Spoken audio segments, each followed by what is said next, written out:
Bolpur sub ডিভিশনের বৈঠক ছিল 26 তারিখ।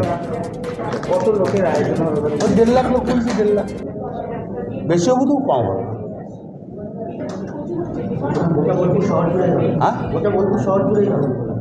বোলপুর শহর জুড়ে স্তব্ধ হয়ে যাবেন।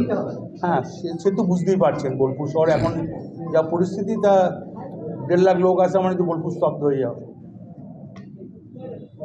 এর পরবর্তীকালে বাকি মিছিলগুলো হবে, তাই তো? না না, এখন তো ধরুন বোলপুর 25, 26, 27 তিনটে সাব ডিভিশন।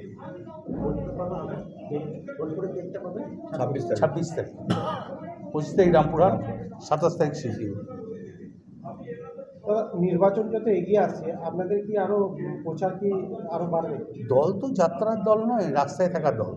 যতই রাস্তায় নামবে তত দল ভালো হবে। রাস্তায় নামাতে চাইছে 100বার দল তো তৃণমূল কংগ্রেস তো রাস্তায় নেমেই দল বড় হচ্ছে। মানুষের কাছে বার্তা কি থাকবে? মানুষের কাছে বার্তা কি থাকবে? বার্তা মানুষকে যেটা দেবার ঠিকই দেবো, সেটা বসে ঠিক করে নেবো স্লোগান।